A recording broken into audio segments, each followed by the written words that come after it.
My national coach at that time was Jim Telfer, and he said I'd never going to make it, it's too small, and then he picked me 60 times. So today I'm joined by Bryan Redpath, former Scotland rugby captain turned business leader. I can have a bad day and still win as a team. Just because someone has a bad day, it doesn't mean that they're a bad performer all the time. This is real leadership, the kind that creates champions. Let's do this. If you're happy, then you're gonna keep being successful.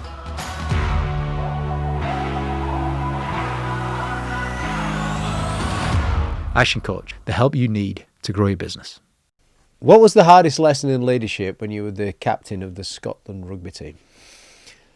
Probably the hardest thing would be personal performance. Like, you have to maintain your performance to continue as a leader. Wow. You cannot lead if you're not performing. Is that right? Well, you can, but in a team sport where you have to function your skill, you must lead in that 80 minutes. Did you feel the pressure of that? Yeah. There were times where that's why you have co-captains, that's why you have spine of the team. Because there's going to be stages in that game that I make a mistake and I have to then try and get myself back on track to keep others on track. You can't always be the leader. You can't always be the forefront.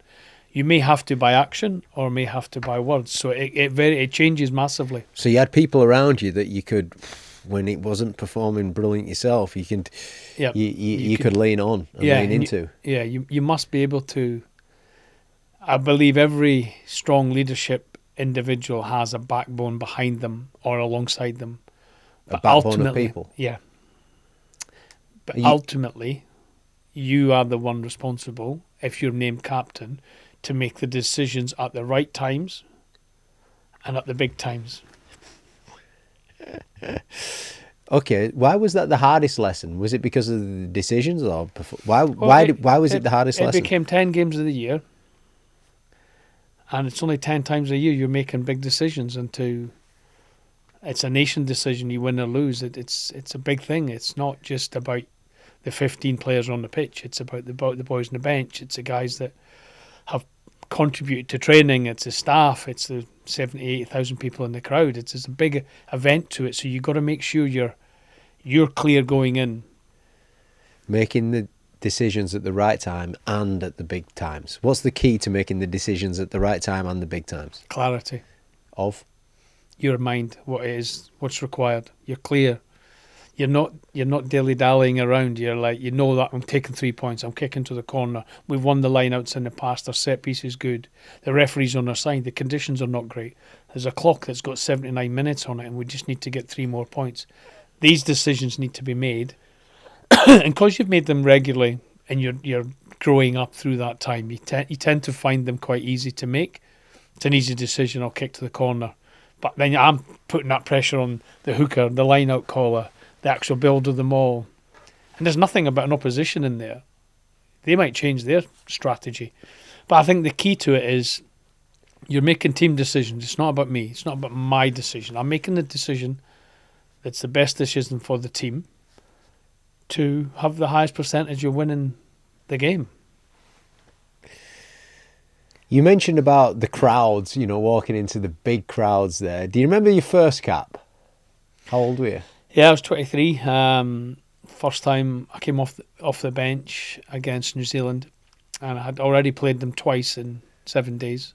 Well, I played them 3 times in 10 days then. Played them on a Wednesday for the district, the south of Scotland. I played them on the Saturday for Scotland Day, and then I got my first cap off the bench the following Saturday for a blood replacement for Andy Nicol. And I remember being there, and it was weird because the old stand was getting repaired as well, so there was probably 20,000 less. So that you are aware of it. Everybody tells you about that first time you run on, but you're. What did you feel like first time running on? Yeah, I was pretty calm actually. I knew that you just. The nerves are all before. Like when the game's on, you're in the game. Even as me as a scrum half, you're kind of involved all the time. You don't get many rest periods to your mind to wander. You're either on the ball or you're defending or you're organising or you're giving the referee some stick to try and keep him honest. Obviously pride is massive. But you don't want to let anyone down. You don't want to let yourselves down. You want to go on and just the first touch wants to be a good one, and you just want to make sure that Everything you do is clean. It's not about... How did it go, your first one? Yeah, man, it was fine. We lost the game, obviously. We got beaten by New Zealand, who were a very good team at that time. And I knew I had nothing to lose coming on because the game was gone, and it was just about doing the right things, try and keep the tempo of the game high, but make sure my core skills were good to say, well, oh, he's come on and done well. So you remember it vividly, don't you? So at the time, you were also working. You were a joiner. Yeah. So you're getting capped for the Scottish rugby team, and you're not even a full-time rugby player. This is 1995. Well, 93 that was. That was 93, was it? And then nobody was. The game was all amateur. And I played in the World Cup in 95 as an amateur. Lost in the quarter-final to New Zealand again. So that's Jonah Lomo. I remember seeing him in the stand. Obviously watched them coming through, and you're like, I was probably 75 kilograms, and he was clocking in 118 on the wing. 118 and a train, with dinosaur legs. Yeah. And could, his 100-metre sprint was 11 like seconds, 11 seconds running at you. Do you remember any moments where he was charging at you? Yeah, well, even the Friday team run, we were on first in Pretoria, and we were at the stadium, and we warmed up and done our team session. The kickers were staying around, and we were finishing off. And I remember seeing the New Zealand team was just coming in, and I hadn't really seen him up close really, and then you suddenly see him, and he had a vest on and earphones on, and he was just massive, and I was like, "Geez, that's Jonah there. Look at the size of him." And I was a wee man anyway, so everyone was quite big. But yeah, it was just he was a special player that even now people try and emulate and can't. What he did on the rugby pitch, and as a person, he was a great man. You know what I mean? And that was the nice thing about him. He was very humble, very team orientated. It wasn't always about him. He wasn't the star of the show in terms of taking the limelight all the time. He just done his job, which was run over people and through them. He was an exceptional player. Well, obviously, a lot of different players, and I'm probably comparing a low light of football to a highlight of rugby here. Because it strikes me that most rugby players are humble. And, when you compare it to the people in the limelight in football. So when you drew attention to Jonah Lomu there, that's no surprise. But, of course, the lowlights, the egos, the mentalities that have been in your team as well. But it is a humble sport, is rugby. It's a fair sport. Yeah, but rugby union, rugby league, because there's a big collision element to it. And the training itself then, not so much nowadays because of the head injury assessments and stuff. But back then you could solve a lot of that ego-tripped kind of characters in training, in games. People would get a doing over in training if they were just got a bit too big for their boots. No one was bigger than the team, and there was talented players that were allowed to be and showcase their talent, but never ever allowed to think they were better than anyone else. There's a lot of graft that gets done on unseen chores that the front five do, or other people just, their natural skill set means that they're just grafters, and you need that graft and that chain. You need these people in the team. They may not be the front pages, but in the middle pages that puts everything together, they just keep doing it and doing it and doing it, and get up and walk off and go home and have a cup of tea and a pizza and a pint and happy. We need them in rugby union, and you need them in rugby league because of the conflict, the confrontational element of it. And if you get too big for your boots, there is always someone that's going to slap you back down. And I think that makes it more of a humble backgrounding. It doesn't necessarily. I cannot watch all sports. It's how you see the stars in the football. You see the stars in the cricket nowadays with the IPL, and whether it's a fast bowler or whether it's a main batter that can score 100 or 50 odd balls. There is always someone there, but that does not mean that they will succeed or the team will succeed. We still need everybody to function. How many caps did you have for Scotland? 60. 60 caps. 60 caps. And how many caps as the captain? 26. What can business learn from the sport of rugby about both leadership and teamwork? Well, probably the last 6 years, 7 years nearly, since 7 years in June that I came out of the game, went into the business side. What I've found a lot of the time is the people that are at the top of the tree, so whether that was me at the top of the tree as the captain, and when I look at that, how much I had to give back, or I should be giving back, every session, because I knew my tender was up. Because you know your tender's up. There's young bucks queuing up behind you, physically gifted, quicker, hydration, everything's better with them because they've been brought through this system. So they're queuing up to knock me off my peg. But also, I then stole if I understood them. I knew what they were weak at. So I brought them in. And I used their weaknesses to keep me in front of them. Not necessarily thinking that I'm not going to share anything. I would help them with their passing, their kicking, their analysis, their day-to-day lives. But I knew that was me picking up on their weaknesses. Cool, I needed to be on top of everything. And I was able to dissect that.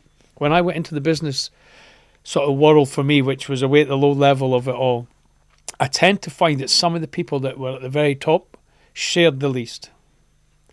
They had done really well to get to the top and had great experience getting to the top, but not necessarily were they going to share back down. And that was the bit that I found quite surprising. Well, I don't find it surprising because they've got lots of other things to do, whereas in the sporting world, it just naturally flows because there's a really close-knit team of it, and you share on the way down.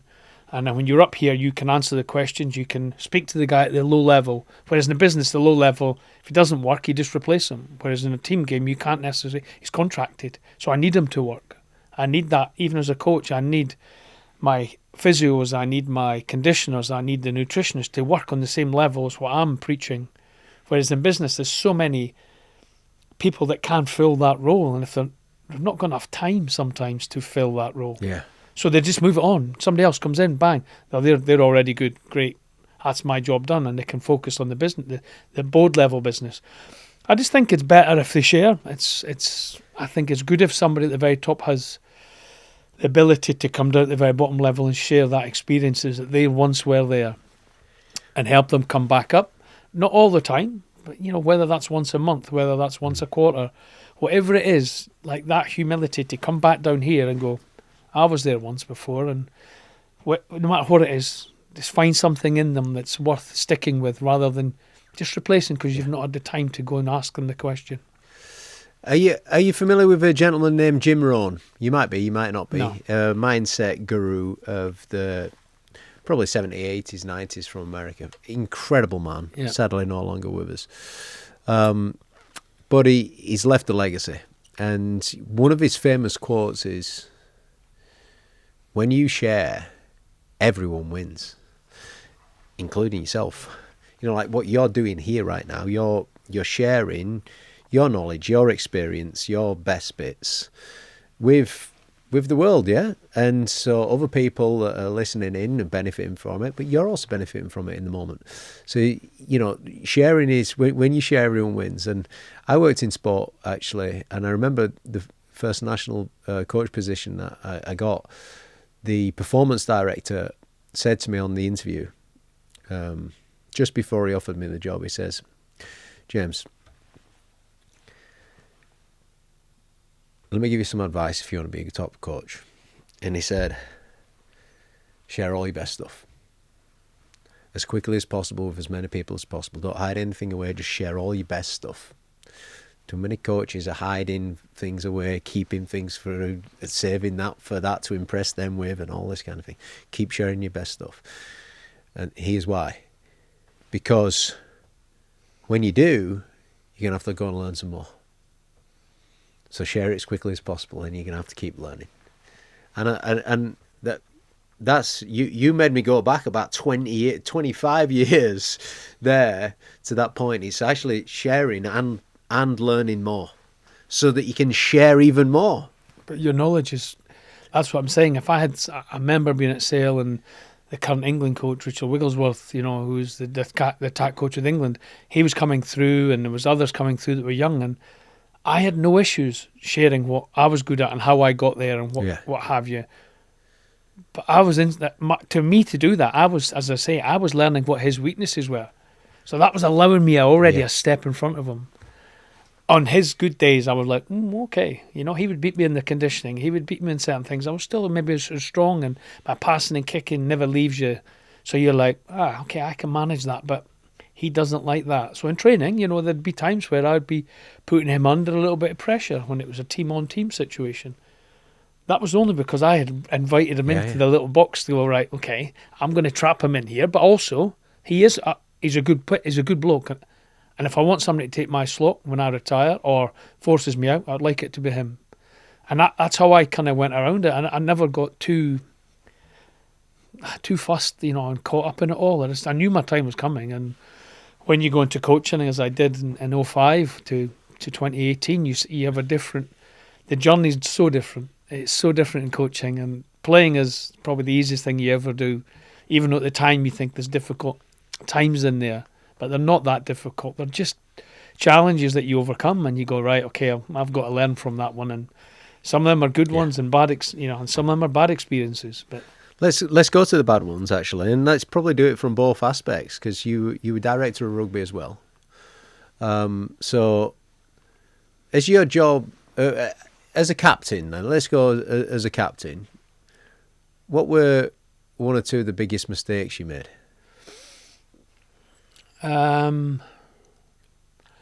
It's, as a captain, I think it's, as I say, I think it's reasonably easy to do. What's easy to do?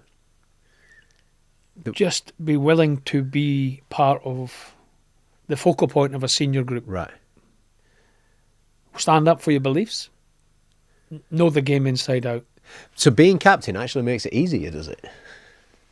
Well, if you're confident and you know the game, right. I knew the game, I understood the game, I knew my strengths in the game. I did not try to be someone else. I couldn't physically be someone else. So I didn't have the physical attributes. So I thought made my game really easy. Yeah. And where it fitted in with how we're going to play suits Brian's game. Brian suits, we're going to play how you play. Want to play quick, you want to have core skills, you need people around you that are going to do the same. So I knew that. So as a captain, probably it came down to some key performances, probably just how I performed, how I maybe prepared. Was I taking it for granted? And I'd hate to think I did, but there would have been times that I would have, you know, it was a long time ago now, and there would have been times where I've maybe taken my eye off the ball. I maybe should have worked a wee bit harder. But it's a good lesson, that is, for everybody listening, though. I just think you don't know what's around the corner. You cannot prepare for the future. So what in we're that saying, situation, what we're saying there, it's like it's avoiding taking it for granted. The opposite of taking things for granted is be aware and appreciate. 100%. And be grateful for today. It's short-lived. It's 10 years of your life. 10 years. That's it. Why not give it 10 years? You've got a load of... I retired at 05, you know, from playing altogether. 30 years still left to live, to work. Is that how long you 10 years internationally, 93 to 03 as an international player. And then I retired from the game through surgery in my back in 05. So that's what I'm saying. When you're in that opportunity, for God's sake, just don't take it for granted. Really enjoy it when you're in it. The more you enjoy it, the more you'll give back. Yeah, look, to yourself. Not. I'm not always giving back to others, but just for you. If you're happy, then you're gonna keep being successful. Your book deserves to be published, and selfpublishing.com wants to help make it happen. You'll work one-to-one with an author strategist to write, publish, and market your book the right way. With more than 8,000 authors and 100,000 books in print, they know what works. Ready to bring your story to life? Visit selfpublishing.com/ActionCOACH right now.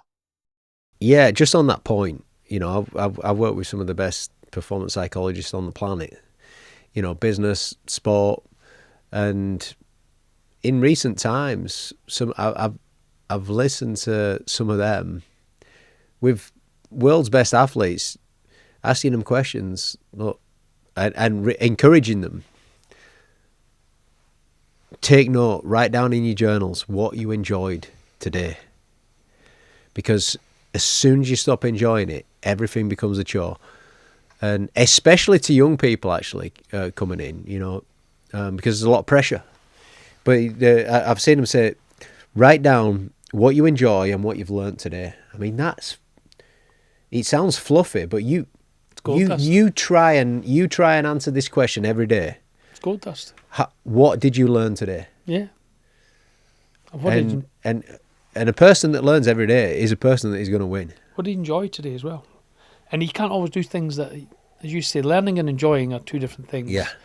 Because you if you do everything you enjoy, you'll never go outside your comfort zone. No. Because why would you? Because like I'm enjoying this and I'm good at that. But you put you on something totally different, a different challenge, a different person that's interviewing you, talking to you, prodding away at something. They're doing their job, and that's what the opposition do, and that's what the referees do, and that's what I would do to a referee. I would prod him to make sure that he's on the ball, and then I'm trying to find out everything about him. And maybe that's another thing that business can learn, you know, of sharing and contributing back and giving back, like you've said. yeah, Maybe learn every day, enjoy every day. I don't think sport have got that right neither yet. No. I think when you look at some of the best people in the athlete, whether it's a Usain Bolt that's tiny little margins, the start or the middle or the whatever, the end of his race. But again, his physical attributes, how he is going into that 10-second race, like it's gone like that. And if you get it wrong, that's why you have to admire massively individual sports people. You know, like the individuals that, whether it's a tennis or the golf or the individual athlete that's running or competing, you have to. I can have a bad day and still win as a team, and that's where mates can cover you up, isn't it? It can cover you up, and you go, "Thanks, mate. I really appreciate that." And that's a bit of it where just because someone has a bad day, it doesn't mean that they're a bad performer all the time. But find out why. As a good captain, you're good with the team. You go for a beer with them. You'll have a coffee with them. You have a water with them. You'll find out why, and that might be the difference the next time. Just because you've spent 2 minutes to ask them, "Are you all right? Is the things going all right? You know what I mean? What's wrong with you? You're not the same person as you were last week or the week before." It's very powerful that when you know you've got a team. And I'm talking for businesses here. I know we're taking transferable things from sport into business, but you know you've got a team when you can have a bad day and still win. You've got a team. That is really powerful in business. The team is only successful by the lowest level or the weakest. It doesn't matter. Like it's, going in there that some days others have held the business together. Now, have you got the courage to go in and go, well done. I've been off it. I've had a lot on my mind, whatever, blah, blah, blah. But you have got the courage to go in there and say, I've done it myself as a captain. I remember underperforming in games and stood up in front of the group and said, lads, that's unacceptable for me. I was poor. And, if that happens again, I would expect to be the same as any other player and get dropped. And that puts pressure on me. That's just thrown it onto me. But I'm doing that just to say it is okay to say that you've messed up and you've had a bad day. And take ownership. And it's not, that does not mean you're never going to succeed again. And it's the same for business. I see it now when we lose a deal in the foreign exchange business and with the Jackson Swiss partners. If we lose something, why have we lost it? Why are we not keeping it? Why are we not retaining clients? What are we doing? Or just the clients, no, it's not worth it anyway. It's not the case. Like, what is it we're doing? Or I've done, or the sales team have done, or the back office team have done. You just look at it and not see it as going back to your point earlier, that's a learning day. So when we've had a bad day, it doesn't mean we don't learn from the mistakes. Well, we learn more from mistakes than success anyway. I mean, it's well documented, isn't it? Yeah. Your biggest mistakes are your biggest learning points. If you take them on board. So over your 10 years internationally, 10 years international experience, in terms of core group of team members, was it one team in there or two core groups that? Well, when I came through early, there was the likes of Gavin Hastings that was the leader. His brother Scott Hastings. There was other players in there. Rob Wainwright was in there as the captaincy. My competitors in my position all captained. Gary Armstrong captained, Andy Nicol captained, and myself captained. We all played the same position. So one of us is going to get in the team, and one of us is going to captain. So that became training extremely competitive. And again, that's where I learned early on that they were different. They were bigger than me, probably stone and a half, 2 stone heavier. Different characters from me, so I then had to find my own way. But I didn't mean that I had to think I was going to fail because I was told I was too small or I wasn't going to be big enough. So the group always changes. Were you ever told you were too small? Yeah, probably when I was about 15. From my national coach at that time was Jim Telfer, and he did say I was probably going to be. Well, he told someone else, a guy called Keith Robertson. He said I never got to make it. It's too small, and then he picked me 60 times. So. Yeah, his own words then. I mean, but look, he had enough respect in my book to that was his opinion at the time. I had to then hone my own skills. I had to be something. Yeah. So I had to be good at what I was planning on being, which was good passer, good core skill player. I was never going to be the most talented in terms of the flashiest or the one in the front pages, but I could be the one, and as I say, the glue in the middle that was there, but willing to stand up to whatever it needed to do. And in that time with Scotland, all these things changes every year. There's new kids on the block. Some of these new kids on the block are mature. Some of them aren't so mature. Some of them mature come through into the leadership group quickly. One of them times as well, they can be different. Different for me. Simon Taylor played for Scotland in the back row. So different because he'd come from a different world. For me, being from the borders that was like farming, tradesman, joiner. He was coming from the private school sector, tall, great athlete, great singer, great musician, everything. And I'm like, he's got everything in his book, good looking, you know what I mean? He's got all the things, and you're like, pfft. And sometimes he could come up with something, I don't like that. Why are we doing this? We're doing this because you've always done that. So sometimes you have to let others in just to open up what you are and what you think the group needs to look like. How did you develop deep relationships and friendships with the team when people are coming in and changing? Again, it's I was big on that. I was big on the group. I felt it was really important that we all understood each other enough to give people their own space, their own time to grow in their own mentality. How do you understand each other? Is it space, time? Time. Just spend time with each other. Not working time. Go for a beer. Go for a Coke. Don't feel alcohol was... But back in the day, that was the solve. You know what I mean? Back in the day, it was a 10 pints of lager and a fish and chips and you were happy. Haggis supper. Whatever it may have been. But that did solve a lot of things. People showed emotion when they went out and they shared their backgrounds. When they could leave the changing room door or the office door, their life can be so different when they get home. Are you willing to understand that bit to get the best out of in this bit? And that's the bit It's outside of the hours of training. 100%. Going for a drink after work in a business, that's when the relationships are formed. For a coffee after work or for a coffee at lunchtime, outside the working conditions, that's what I just got from you. That's when the real relationships are formed. Time away from work is really important, i.e. time together. So it could be a working hour. It doesn't have to be outside of hours. We could say, right, we're not going to train today. There's many times it's happened in sport, haven't we? We said, right, there's no training, lads, we're off for a beer. Oh, brilliant. Everyone's chirpy, big smile on their face. And like you sit there and you have how are you? Like, you pleased to meet you. And well, what's your journey been? Oh, well, I've had this kind of journey to get to here. And you suddenly, really? You've hit that really well. And others you think, so willing to find out about each other in the tough times when the business is going through a tough time. There's a quarter that hasn't gone well and we need everyone to step up, get in and stay from 8 to 5, not leaving it 20 to 5.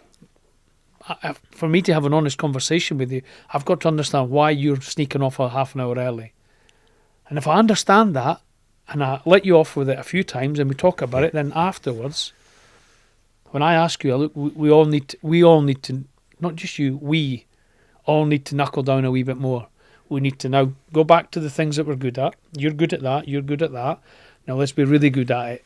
Not let's be average at everything, because actually you've got your finger in too many pies and you're not doing anything well. So we need to get back to that's what you're really good at. And in that's me sitting having a pint of lager with you and going, James, what's your best asset in this business? And you go, that's what it is. But I feel that I'm getting pushed away to help somebody else. If I can't sit there with you and go, nobody's told me that. You need to share. There's a huge transferable lesson for business there, actually. I think that's probably a profound point where there's a huge opportunity, just to bond with people in a different environment. And it can be during the hours, it can be after work, it can be over a pizza. There's times where, like, I'm an old git now, you know what I mean, at 53 and 54 in July. Still want to train all the time. I still want to try and keep fit. But there's so many people that, find that really awkward. Like, I don't want to do any fitness. I don't want to go and do anything like that. And you see lots of businesses that have boot camps, that have training opportunities, that have memberships, that have, like, they all come together if you actually understand what that person likes. Somebody may feel so embarrassed or nervous about being in a physical environment where you've got to show. Yeah. Now, as pros, you always feel, geez, he's the fittest guy here. It's fitness testing day. I just don't want to be stood next to him. I don't want to, it's like we've all been there. Yeah. Don't want to be stood next to him. That's going to kill me. He's a flyer. Or test next to Junior, like Jason Robinson was a classic. I don't want to do lifting in the gym with little Jace because it's like, he's only 3-4 kilograms heavier, but he's lifting like crazy weights and he's bouncing here and he's bouncing there. Well, funny you should say that. All of that stuff, you get nervous and inferior, but you got to try and relax that, and you got to try, and that comes from the top. That comes from your leaders, your bosses, everyone at the top. If they show some vulnerabilities, I was never good at that, and I'm still rubbish at it. So it's not that you don't have to be the best at it, but the fact that you try and you want to be something, you want to try and better yourself. Good on you. And obviously, you're working in business now. You're developing partnerships. Developing relationships now on a business level, on a commercial level. What's the keys to developing sustainable partnerships at a business level? I think the honesty that you have to be honest with the client, and you have to you're bringing in these partnerships, and they have to be aligned to you to say, well, look, in the foreign exchange world, it is about doing the right thing more often than not. I cannot go in that business and say, well, it's about making money. Long-term relationships, long-term transparency works for a longer period of time.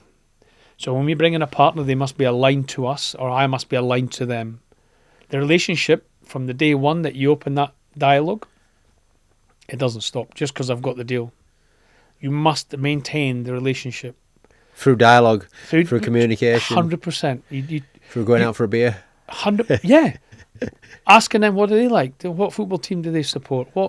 What's interesting? Such a good question, isn't it? Like what keeps a successful marriage? What keeps a successful business? Who's your football team? United. Man United. Man United. Yeah. There you go. Well, is that why you moved to Knutsford? No. It was through the owner at the time, Brian Kennedy, who owned Sale Sharks. Scottish guy, very successful businessman. He bought Sale Sharks and he wanted me to come there and play. And then obviously in that time I bumped into certain football people around there. And then obviously Alex Ferguson was in around that area, and I got to know his son Jason and the family, and seen him as a grandfather to Jason's kids. So, and then I also took some of the coaches to Carrington to see Alex on a few occasions, and I think his willingness to just share, like, your gut feel of things. And he used to always say to me, what does my gut feel tell me about players or situations or people? And he said, well, it got you 60 caps, it got you 3 World Cups, so I would tell you to go back to your gut feel, wee man, and back your gut instinct, because that served you so well when you was a player from a young age, because obviously I played good level, even from the younger age groups. I captained a lot of teams, or part of a leading group in a lot of teams, and he said your gut feel is the biggest thing, because that's what you go to sleep with at night, is your gut feeling, and if it's right, you'll wake up with a clear vision the next day. I know a number of stories about Mr. Ferguson, and someone asked him what makes you the best coach, or what makes the coaches the best coach, And he gave this analogy. He was like, if I threw this fictional tennis ball now, Brian, if I throw that at you, will you be able to catch it? Yep. All right. But if I throw 2 at you, can you catch it? Yep. But if I throw 3 at you, you're going to catch all 3? No. Oh, so you're already saying no at 3. If I throw 4, you might not catch any at 4. And then he goes, that's what the best coaches do. They know how many balls you can catch. So they give you that amount. You know, you end up throwing too much at people and they just can't catch any. He says that's terrible coaching. So you had him as a mentor. Yeah. I'd contact him probably 3 times a year at that time. I was 39 when I took over at Gloucester. Under, Dean Ryan was my initial first coach when I went into coaching, and I thought he was an exceptional coach. And understood the game exceptionally well, even though everyone kind of looked at Dean as this big 6'7" thug of a man that used to play the game, but actually his knowledge and his understanding was exceptional, and I learnt so much from him. What did you learn from him? Just the art of, he was very, very astute at the time, just how he dealt with different players. And I think I came in as an attack coach, whereas Dean just maybe didn't have the patience or the skills to work on that part. Yeah. So he allowed me to do that. And then also for me to try and come back from him and see his attention to detail around certain defensive people or set piece to the game. I understood it all, but also to do that as a coach and just to, stand up and then share it and produce himself to the group to say how he wanted things done. And I know deep down he was times where he wanted to take it the physical, confrontational way, but he actually articulated it in a different way. And that's what I really enjoyed about him. And there wasn't times where we would argue and disagree, and he would fight his corner and I would fight mine, but ultimately we both agreed in the middle, whether mine was from a back's point and his was from a forward's point, or his was from a director's point and mine was from an assistant point. There is clashes in there. So I learnt a lot from Dean, and then moving on to that, obviously when I took over, I was a jack, and I was a happy, kind of chirpy little chappy around the changing room, or I always was one of them kind of characters. And then same in training, and I remember some players, Mike Tyndall of the world, said don't change too much, still keep your kind of joking side to you, even though I had a fiery side, because obviously I wanted to be competitive, so I had no issues fronting anyone in that part if I felt they weren't given their all. And they used to say, don't change too much when you've been given the big burden of carrying the bigger picture.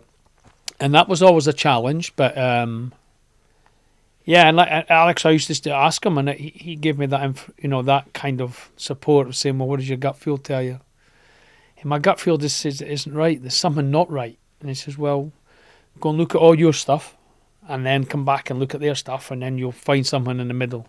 And then when it gets to the middle, if you've done everything right, and you're seeing this, go back to your gut instinct and then back it. You're next on the block. So if you're comfortable making the decisions, go with your gut instinct, because then you're going to sleep easy on that part. It still requires that courage at the end, though, doesn't it, to decide it? And that's something that Alex Ferguson had. He had that once he'd made that decision, whether it's gut instinct or whether he's that is really considered. Understand that, understand this, put it in the middle. If that's still your gut instinct, go with it. It's not hasty gut instinct over here, my God. No. There's a real considered approach to what he's gone through there. But he had the courage in the moment to make that decision, the big ones as well, the tough ones, have the tough conversations. And that's what it is. You're going to go for that business. You're going for this contract. Who are we competing against? We've got to win the league. Who are we competing against? What's the other teams? What are they going to be like next year? What are we going to be like this year? How do we win it? That's how I think we win it, because all the information around it tells you this. So right, that's it. So that's what have we got the team to do it? Have we got the back office team to do it? Have we got the stakeholders on the board level to do it? It's a big decision to jump, well, we're going to go here. Or do we want to consolidate for 12 or 24 months? There's lots of decisions that get made in business and sport that are very aligned in terms of we're going to go for it. We're going to try and win the league next year in 2 years. Right? What do we need? Well, we need a better sales team. Or we need a better striker. We need a better midfield. We need to protect more. So we need to secure what we've got and not get new clients. We need to maintain. So new businessmen coming in, they've got their targets are like they're going for the sky. Whereas actually, we just need to consolidate and be 5% better. And 5% better. We don't need to be 30% because we might just be a flash in the pan. We might be a Leicester winning the league out the blue in football terms. So what do we want to be? Do we want to be contenders in the top 4 every year? That requires a lot of patience, time, effort, and consistency. Everyone stays on page. Because not everyone stays on page when they see the big bright lights. No, they don't. I mean, sport and in business. People move on. Not everyone stays on page when they see the big bright lights. What they get distracted by it. Egos kick in. What else are you saying? Starting your own business was an exciting time, wasn't it? The good days you had and the bad. You knew you'd have to work hard, but you did it for your future. Lately, though, you're missing out on the important things in life. Time seems to be slipping by. So make the change. Claim back your work-life balance and grow your business today. Visit actioncoach.co.uk. Social media, external factors, lifestyle, and then all the things. And then before you know it, you can just fall off. You look for the part that looks great. Actually, the hard part is the graft underneath all that you continually do the core value skills. So when you said you throw 3 balls to me, and I said earlier about being average, and you forgot the really good skills I've got. So these are the 2 good skills. I've caught them both. Yeah. So I will be really good at them. You add in a third, that's still my bottom. I'm not. I can function with 2, and I can be really good in this team with 2. If I suddenly go to 3 and 4, and actually I become 25% of all them 4, I'm dropping off. I think there's a principle here we should summarise really to the audience. If you try and be good at everything, you'll be average. If you focus on 2 things, maybe 1 or 2 things, you in your role can become world class. Yep. That's your best shout. So we've got to make a decision in the team, haven't we? And and this is where it's beautiful in sport. The share, like everyone knows everyone else's goals. Brian's this and this, and Tom's this and this, and whoever else is in your team is this. Everyone knows their own little bits, and we're all firing in the same direction. And it is understated how important that is for a business. Everybody to be clear on their goals, everybody to be clear on the team goals, and us work together. It's just, you come up against a team that no one knows what anyone else is doing. No one's really I'm not really bothered if they don't do that well. I'm just bothered about me. You're going to lose as a team, aren't you? And you look at the changes in business that we've gone through a tough time, or the business has gone through a little bit of a tough time. So we cost cut, and we cut the costs out here. So I'm saying, James, could you just add on a wee bit more there? Could you take that on board? So all you do is just pile on a wee bit more on your shoulders. Come on this. And all we go, geez, right, okay, I'll do it for how long? And we do it for how long, and then we suddenly cope with it, and you cope with it for a while, but then there's a crash. So it's about getting that team, that core team together, understanding it, and then the only time we add to it is if there's an exception. Something out there you go, we're missing that. And can we accommodate that? I'm asking you, can we accommodate that? It's not just my decision. We make this a group decision. Yes, I'm the CEO or the chairman or the MD of the business, but I've got my spine of this business. Do we think to get to the next level, we need that kind of person in this business? Are we all willing to do that? Because sometimes bringing in that external person can create a lot of uncertainty, and it can create a little bit of it can work as well. There's no questions it can, because there is a super talent that comes in every now into a team and you just go, That's the missing link to be the best number one in the world. Good lesson for business with sport here again. What you just said, it's kind of like the similar point than what you mentioned, but it's, you know, the analogy that you gave in business. If someone leaves, we lose someone on our team, and it's like, oh, what are we going to do in the short term? Okay, Max, he'll do a little bit of that, and I'll do a little bit, and that's all now diluting Max's stuff. He's getting used to it, so now he's becoming average. They're getting used to it. We're not even replacing this person, but if there's no scrum half on your rugby team, guess what you're doing? You're recruiting another scrum half immediately.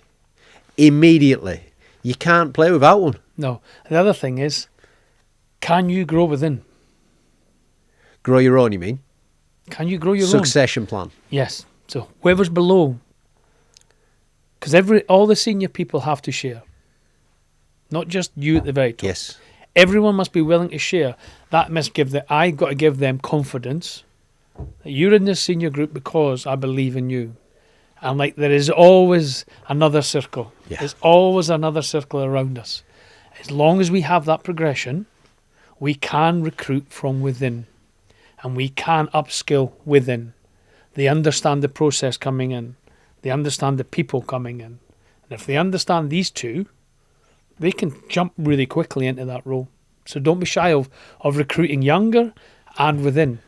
Combine that with your point earlier on about sharing. One of the best strategies that I've seen in succession planning strategies that I've seen in a business, they had this, and it was genius. This business was exploding. The sales director's job was to make the sales manager better than he or she.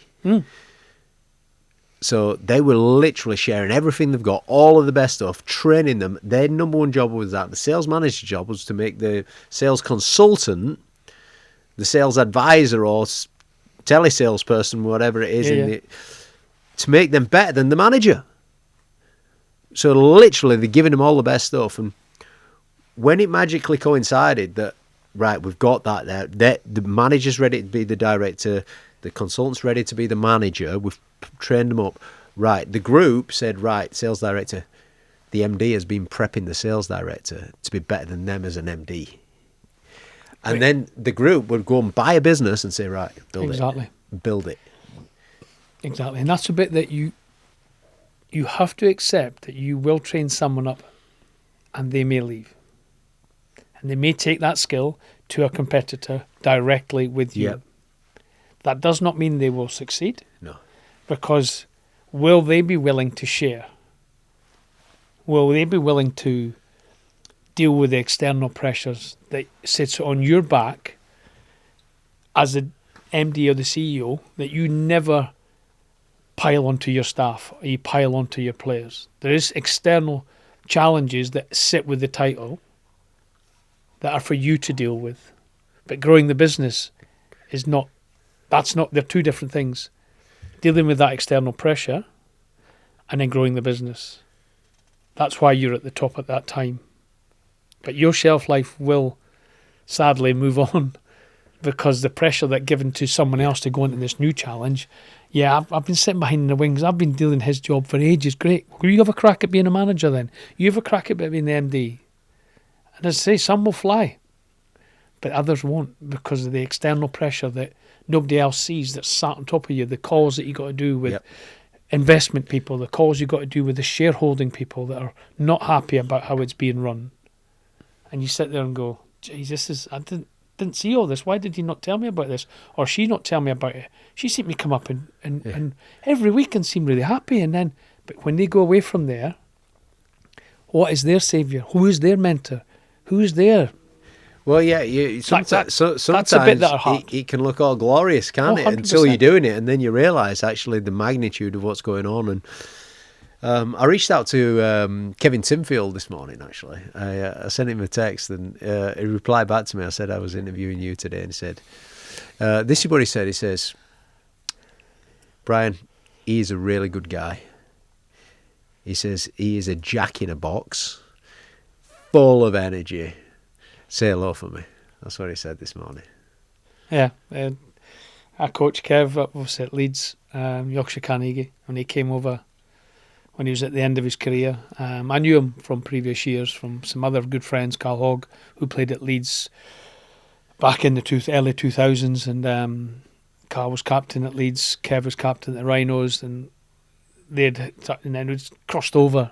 There was always a crossover. I had a massive admirer of rugby league, and then obviously knew that Kev was coming over to play a bit of union, and at that time he was coming to the end of his playing days, and I do see the two games are very, very different. Yeah. There's a lot of challenges in different positions, but obviously Kev had this experience and history behind him that was just phenomenal. Not necessarily the most gifted individual, but just someone that had the knack of saying the right thing, doing the right thing, leading by example, and being part of that gel of the group. And he was just the spokesman of that great group of players that he had together with him. And as he always said, this band of brothers kind of mentality. And it was a tough time for him to leave the Rhinos at that time. He come across the Union, and I remember, and there was a couple of occasions I didn't select him, and he was not happy. You know what I mean? And I got it. I had to be just as honestly as I could. But as I said to you earlier, I was always this. I wanted everyone to be upbeat. I wanted them to wear their heart on their sleeve at the right times. Yeah. But I also wanted them to be part of the group, and I wanted Kev to lead by example and show what he could do. But I also wanted him to have that humility to come in and go, I'm lost. I have no idea what I'm doing. So someone that might be 5 or 6, 7 years younger, had played rugby all his life, to show Kev, help Kev. So it was a great learning curve for him, and it was a 6-month stint that was a huge challenge. But look, and obviously we had connections with Rob Burrow and Doddy Weir, so there was the MMD community now, and that was huge. When we went, Kev phoned me about Robbie, and then we went up to see Doddy in Carlisle, and Doddy was that proper happy-go-lucky, big mad giraffe kind of person, and Robbie was my height, that knee-high to a grasshopper, that was like looking up at all these big fellas. So there has been so many challenges around that time, but ultimately it just brought a lot of people together. It brought a lot of people making understand about their own mental health, their own physical health. There's lots of it that makes you successful in business or in sport. Is you need all them little bits to be in line. And what Kev's done for sport in general, and now for the MMD community, is remarkable. And he's a top bloke, and I wish him every success in whatever he does, because he's he was a very shrewd man. He certainly was indeed. I've got a few quick questions for you. What's the best gift that you can give anyone? Listen more than you talk. Powerful, isn't it? 2 ears, one mouth. Yeah, beyond that, if you look at the Chinese word for listening, it's you listen with your eyes, you listen with your heart, you listen with your ears, you listen like you're listening to the king or the queen, and they're the only person in the world. This kind of, they magnify it all to literally be in the moment. And listen more than you talk. Good challenge, isn't it, that for everyone? Yeah, and listen to the things that resonate with you. Listen to yourself. That you are. Like I could listen to you and I could never be you. And you're talking about things I can't, that's not me. But there's parts that you'll say, actually I can achieve that. I can do that. So grab hold of it. So grab hold of the things that you can actually do, and you can resonate with yourself. And once that's gone in here, you go, well, I can do that, and I don't know where it'll take me. There's not a gate at the end of that road. There's not a gate. It's just whether you want to go straight through it or not, and by being better yourself. What's the most beautiful thing in leadership and teamwork? Seeing others succeed. Who's been the favourite person? When anyone that you've watched succeed in your lifetime, are there any standout moments that you thought, I am so happy for them? Okay, it's a difficult one to say. There's so many. There's so many small wins that go, you know, you see some people fight and never get their chance, and you see someone just get that 1 or 2 caps. They just think, like, look where they've come from, and look at what they've done in their lives. And it's very hard to, you know, and I love seeing people succeed all the time, you know what I mean? And whether that's my own children succeeding, whether that's my daughter succeeding at business now in recruitment in Manchester, or Cameron getting his first cap playing for Scotland, and then my youngest lad playing in under-20s and then doing his degree, and then his journey now is like that's as much enjoyment for me as anyone. But I also love seeing just little wins like coaching at London Scottish, when you've got boys that are rocking up from working in a suit all day and then going up and playing against a pro team, and someone they've practiced and they've had a good shot on someone. There is so many little ones. There isn't anyone that sticks out and I'd go, that's I love seeing that. But there is so many things that I love seeing, and I'd like seeing people. It could be anyone in the gym. I can go to the gym and I see a personal trainer with someone, and 3 months later I see a difference in them. I would have no problems going over and say, well done, you look great. Do you know what I mean? It doesn't cost anything to do that, and I just see them, somebody working hard and they've changed in 3 months. I'm like, oh, well done. How do you define success in life now?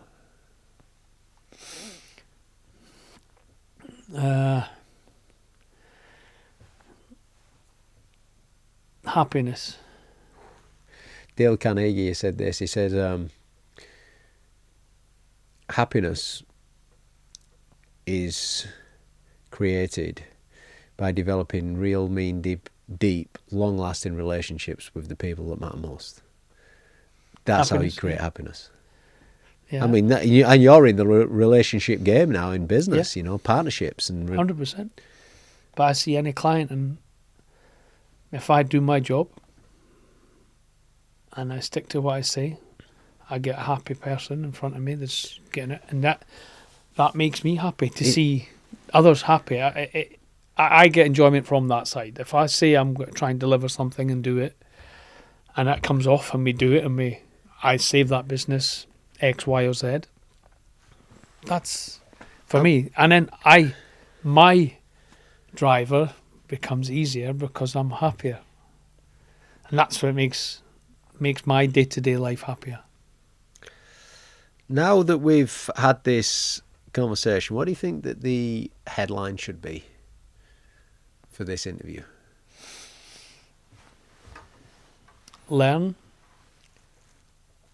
Listen, learn, enjoy. I had share, enjoy, and learn because you said share earlier on, so Yeah, I had that written down. That would be it. Well, listen, learn, share, and enjoy. Yeah. Okay, it's all right. And what should be the first action point? If you could literally give a bit of magic dust to everyone listening right now, you're going to help them take one action. What is it? Listen to the detail. Just tell me more about what you mean so we can be specific. Listen to the detail of what you're going into. Once you get to the detail and it resonates with you, you can be better and succeed. I'm staying on this point for a second because there's traps out there where people stay high level. Yeah, I'm just going to go do that and get on with it. Doing that before you get into the detail is more often a mistake, and most people don't get into the detail. So it's a really good point that you've said there, and I'm just kind of echoing it from a different angle. Once you've made your decision on what you're going to go for, get to detail. Which means, does that mean like have half an hour and write 100%. Something down and plan something out? Is it in line with you? Does it sit in line with you? Keep going. Give us more detail. To the point, I cannot be someone else. So my track is there. This is what I've got along my arm, all my attributes here. The minute I start branching off to something that I'm never going to be, I'll find out the detail and I'll come back to the centre line. All I need to do is go down there. What are my qualities? What are my strengths? What are my enjoyments? What are the things that make me happy? I'm going to go down them. And along that journey, there'll be people that or jobs or people along there, they'll jump out at you, and then you'll go, that's what I've loved doing. I've loved that. I can't do that for a living. Oh, right, okay. But I can still do it. So the detail comes to that. My favourite part of this interview is I like look, get good at one or two things and you've got a chance to be maybe world class or the best that you can be in that. Try and do everything, you'll be average. Like that, love the succession planning, importance of it, and training the person. Really train them, irrespective if there's a risk that you train them up. So I really love the point that you made there. Probably favourite part has been listen, learn, share and enjoy. I had that wrote down. You mentioned that. What's been your favourite part of this? It's made me think of all. It's made me come out here and think of everything. That for me, it's you're testing me and you're making me think about what I am, and I go away and I'll think of everything about me, and what I've said. Am I doing that? Am I still in that journey? Am I still in that track? Because I can't answer my questions, and that's why you always need someone there to challenge you. There's always challenges, and if you don't reach out to others and you think you can carry all that weight and expectation around you, you still need people around you that's going to go, Bryan, are you still on track? Have you questioned yourself? Not negatively, but have you just questioned what you think's right for you? And if I don't have these conversations with people along, and if it's a business owner, if it's another owner of a business that's not in the same industry, if I don't spend time with them at an event that nobody gives a monkeys about, but actually just have a beer with them, have a coffee with them and sit down and actually learn what they do, I come away from it learning. Let's go back to the point. You're never full. Your bus is never full. Like, everybody gets off at different stations. Fill it up with people that you can steal information from. Keep filling that bus up, and then when you have a happy bus, get the radio on, get some music on, have some fun. You're a really humble man, Bryan. I'm telling you that, and seriously good coach as well. I mean, there's been some good coachings from Scotland, hasn't there? There's Frank Dick, there's Alex Ferguson, Well, you've Jim Telfer's, Ian McGeekins in the rugby world. Yeah. Many Kenny Dalglish. Kenny, aye. Bryan Redpath. I'm certainly not in that. You're with the greats. You were with the greats. Bryan Redpath, thank you very much, sir. Thank you, boss. Pleasure.